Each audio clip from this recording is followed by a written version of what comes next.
मुझे तलाक नहीं चाहिए। पत्नी ने ना जाने क्या किया था कि पति ने उसे एक के बाद एक कई थप्पड़ जड़ दिए। हमेशा हर सिचुएशन को शांति से हैंडल करने वाली पत्नी भी इस बार इतनी अशांत हो उठी कि उसने अपनी चप्पल ही निकालकर पति की ओर दे फेंकी। चप्पल पति के बालों को छूते हुए निकल गई। ये किस्सा यहीं पर खत्म हो सकता था, मगर पति ने इसे अपनी मर्दानगी का विषय बना लिया और बात बद से बदतर होती चली गई। रिश्तेदारों ने भी आग में घी का काम किया। किसी ने कहा, जो औरत अपने पति को चप्पल से मार सकती है वो ना ही तो वफादार हो सकती है और ना ही पतिव्रता। ऐसी औरत परिवार ही नहीं पूरे समाज पर कलंक की तरह है। बीवी के पक्ष वाले कहाँ पीछे रहने वाले थे। किसी ने कहा, 21वीं सदी में भी जो स्त्री के साथ मारपीट करते हैं उन्हें तो जेल भेज देना चाहिए। तो कोई कहता है, जरूर उसको कोई और पसंद आ गई होगी, इसीलिए अब पत्नी से मारपीट करने लगा है। बात कोर्ट तक पहुंच गई। दोनों पक्षों ने एक दूसरे के खिलाफ केस फाइल कर दिया। पति ने चरित्रहीन होने का तो पत्नी ने दहेज और शारीरिक उत्पीड़न का आरोप लगाया। 2 वर्षों से अधिक समय के लिए केस चला था। इन 2 वर्षों के दौरान दोनों पति पत्नी अलग अलग रहे थे। इन 2 वर्षों के दौरान दोनों पक्षों के समर्थकों की संख्या कम हो गई थी। पहले जहां दोनों पक्षों में समर्थकों का समूह होता था, अब गिने चुने लोग रह गए थे। पति और पत्नी दोनों की आर्थिक स्थिति भी इस समय के दौरान नीचे गिर चुकी थी, जिन्हें वो अपना शुभ चिंतक समझ रहे थे। पैसों की बात आते ही उन्होंने भी अपना पलड़ा झाड़ लिया था। अगर कोई देने को राजी भी हुआ तो मोटे ब्याज की शर्त पर। आखिरकार वही हुआ जो सब चाहते थे, डाइवोर्स। हर कोई खुश था, दोनों पक्षों के रिश्तेदार, उनके माता पिता और दोनों के वकील। लेकिन 5 साल की सुखद शादी और एक सुंदर बेटी होने के बाद मिले इस डाइवोर्स से पत्नी मूक थी और पति शांत। शायद ये एक इत्तेफाक ही था कि इस खुशी को मनाने के लिए दोनों पक्ष के लोग एक ही चाय की टपरी पर बैठे, आमने सामने। इत्तेफाक इसलिए क्योंकि ज़्यादातर लोग जो एक दूसरे के विरोध पक्ष को सपोर्ट कर रहे थे, वे एक दूसरे को अच्छे से जानते भी नहीं थे। पति पत्नी भी इन सभी से दूर एक दूसरे के सामने मेज पर बैठे।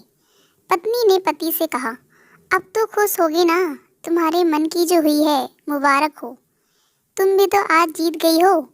मुझसे तलाक तो तुम्हें भी मिल गया है, कॉन्ग्रेचुलेशन टू यू टू।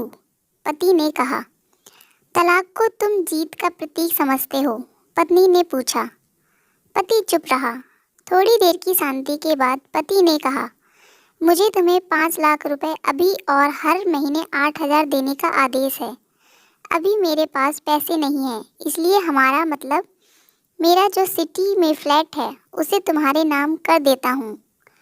पत्नी बोली, लेकिन उस फ्लैट की कीमत तो 18 लाख की है। हाँ, लेकिन हमारी बेटी तुम्हारे साथ है और आगे जाके उसके खर्चे भी बढ़ेंगे, तुम्हें थोड़ी आसानी होगी, पति ने कहा।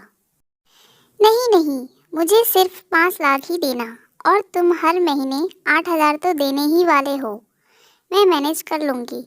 अगर 5 लाख नहीं है तब भी कोई बात नहीं है। दोनों फिर से शांत हो गए। पति सोचने लगा, कितनी भोली और समझदार है ये औरत, जो कुछ समय पहले तक मेरी पत्नी थी और अब अनजान। ये वही है जो कम से कम खर्चे में घर चलाती और पैसे बचाकर मेरे जन्मदिन और बर्थडे पर हमेशा मेरे लिए नए कपड़े खरीद लाती। कभी बीमार भी हो जाती तो पैसे बचाने के लिए मुझे मालूम न होने देती और घरेलू नुस्खों से अपना इलाज कर लेती। मगर घर में कोई और बीमार होता तो तुरंत डॉक्टर के पास लेकर जाती। मेरी ही मति मारी गई थी। मैं ही अपनी झूठी मर्दानगी के चक्कर में इतनी बड़ी गलती कर बैठा।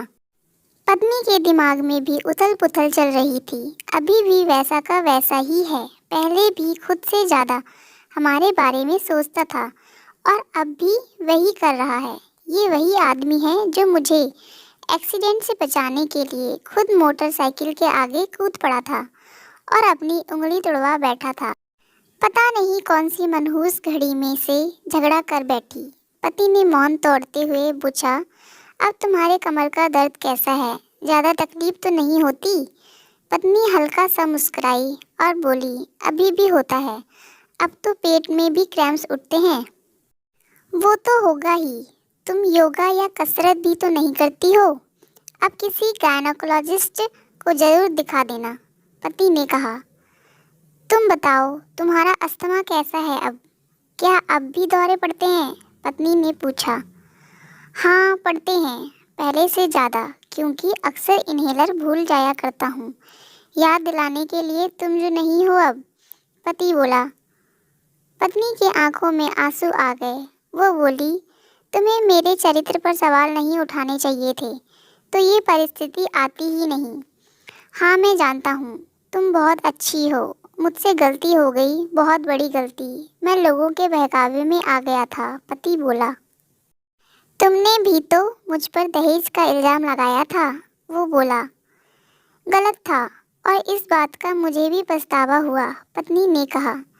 पति कुछ कहना चाह रहा था, लेकिन हिचकिचा रहा था।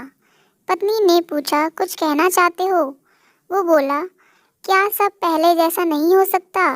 क्या मतलब? पत्नी बोली। मतलब कि हम फिर से पहले की तरह पति पत्नी बनकर, सच्चे दोस्त बनकर नहीं रह सकते, पति बोला। पर ये डाइवोर्स के पेपर दिखाते हुए पत्नी ने कहा। फाड़ देते हैं, पति ने अपने पास रखे डाइवोर्स के पेपर फाड़ते हुए कहा। पत्नी ने भी अपने पास रखे पेपर फाड़ दिए। सभी हैरान थे, वकील, रिश्तेदार और माँ बाप।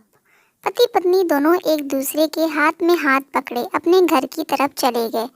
दोस्तों, ये कहानी उन हर पति पत्नी के लिए एक बड़ी सीख है, जो छोटी छोटी बातों पर लड़ते हैं और इन झगड़ों को बड़ा बना के अलग होने का डिसीजन लेते हैं।